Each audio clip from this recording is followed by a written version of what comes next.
जाने के तू फीका करेलू। बेटा करो बराबरी, खेसारी विरोधी करो बराबरी।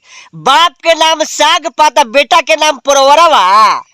खेसारी लाल से चले हैं बराबरी करने के लिए, जिसका ऑडियो गाना ट्रेंडिंग के नंबर 1 सेक्शन में 1 नंबर पर ट्रेंड कर रहा हो, ईका कैलू, और म्यूजिक सेक्शन में 6 नंबर पर ट्रेंड कर रहा हो, जिसका ऑडियो गाना सबसे छोटा चैनल खेसारी म्यूजिक वर्ल्ड से 9 मिलियन जिसका सब्सक्राइबर हो, उसका ऑडियो गाना 1 नंबर पर ट्रेंड कर रहा हो मेरा भाई।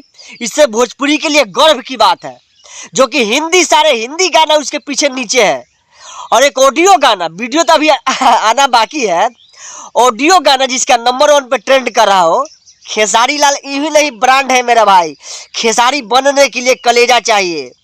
तो मेरा भाई वीडियो में बने रहिएगा, आप देखना शुरू कर दिए मिनी किंग ब्लॉग। मेरा वीडियो अच्छा लगे तो चैनल को सब्सक्राइब कर दीजिएगा। आइए मुद्दा को बात करते हैं। तो मेरा भाई एक खेसारी लाल यादव का गाना आता है ईका कैलू, और ऑडियो सॉन्ग है जिसमें खेसारी लाल यादव खुद गाए हैं और शिल्पी राज है, आर्या शर्मा के म्यूजिक है, और मेरा भाई खेसारी म्यूजिक वर्ल्ड से है, और ट्रेंडिंग मेन सेक्शन में 1 नंबर पे ट्रेंड कर रहा है, और म्यूजिक सेक्शन में 6 नंबर पे ट्रेंड कर रहा है। बड़े बड़े दिग्गज इस गाने के नीचे फेंका गए, जिसका ऑडियो में इतना दम है, और चले हैं खेसारी भैया से बराबर करने के लिए। बराबरी करोगे 7 जन्म लेना पड़ेगा बेटा।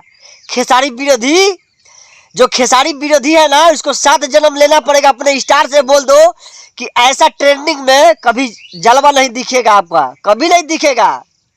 तब मेरा भाई आप लोग इस चैनल को प्यार दुलार सब्सक्राइब जरूर करिएगा।